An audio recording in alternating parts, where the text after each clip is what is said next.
अस्सलाम वालेकुम everyone. I hope आप सब लोग खैरियत से होंगे। इस वीडियो के अंदर हम लोग डिस्कस करने जा रहे हैं लॉस्ट जनरेशन मूवमेंट जो अमेरिका के अंदर आई थी और इसका क्या इन्फ्लुएंस था लिटरेचर के ऊपर, इंग्लिश लिटरेचर के ऊपर। So let's start. सबसे पहले हम लोग देख लेते हैं बेसिकली लॉस्ट जनरेशन है कौन। बेसिकली ये जो है ये ग्रुप ऑफ अमेरिकन राइटर हैं who came of age during World War one and establish their literary reputation in 1920s। ये वो राइटर्स का ग्रुप है जो बेसिकली वर्ल्ड वॉर वन के अंदर लाइमलाइट के अंदर आ जाते हैं, लाइमलाइट सामने आ जाते हैं, ठीक है, और अपनी एक रेपुटेशन बना लेते हैं in 1920s। Because as you know 1914 से 1918 तक वर्ल्ड वॉर वन थी, तो ये पोस्ट वर्ल्ड वॉर के अंदर एक अपनी रेपुटेशन जो है वो बना लेते हैं। ये जो टर्म थी also use more generally refer to the जो हम लोग कह सकते हैं कि पोस्ट वर्ल्ड वॉर वन की जनरेशन, जैसे कि मैंने पहले भी डिस्कस किया कि ये पोस्ट वर्ल्ड वॉर वन के अंदर अपनी एक रेपुटेशन जो है वो बनाते हैं। ये वो टर्म है जो कि डिफाइन की जाती है पोस्ट वर्ल्ड वॉर वन के राइटर्स के लिए और इरा के लिए, ठीक है।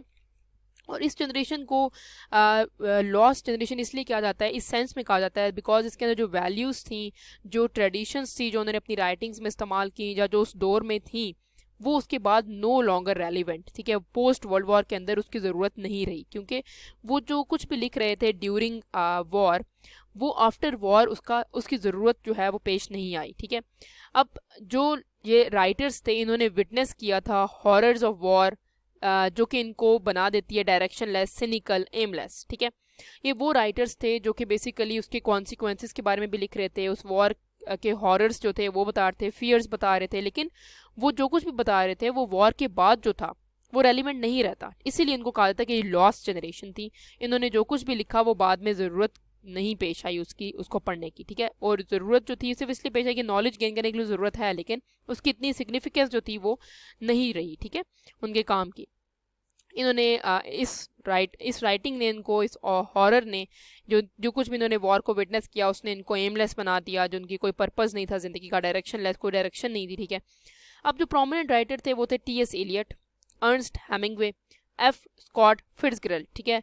तो ये बेसिकली कुछ प्रोमिनेंट है। बहुत सारे और भी इसके अंदर अमेरिकन जो मूवमेंट थी फॉर लॉस्ट जनरेशन के, इसके अंदर और बहुत सारे राइटर्स थे, इनका नेम भी है।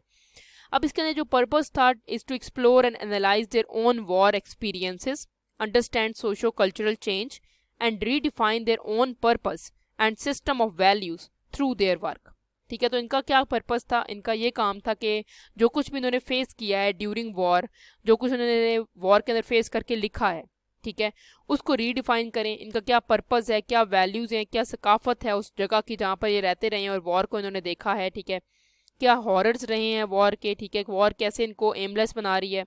तो वो बेसिकली इन्होंने जो है वो अपनी राइटिंग्स के अंदर ये लिखा था, जिसकी वजह से वो जो राइटिंग्स थी वो उसी टाइम पीरियड के लिए थी।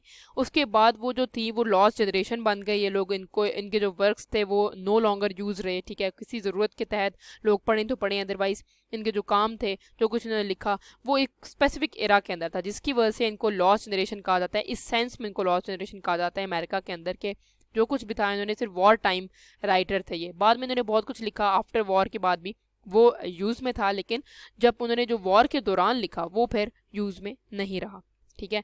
सो ये थी हमारे पास लॉस्ट जनरेशन जो यूएसए के अंदर एक मूवमेंट चली थी। इसके ऊपर क्या सिग्निफिकेंस थी हमने इसको डिस्कस किया, और क्या उन्होंने क्या बना दिया राइटर्स को उसको डिस्कस किया, कुछ प्रोमिनेंट राइटर्स डिस्कस किए। So that's all from my side. If you have any queries you can ask me in the comment section. Please like, subscribe and share my channel. Keep supporting.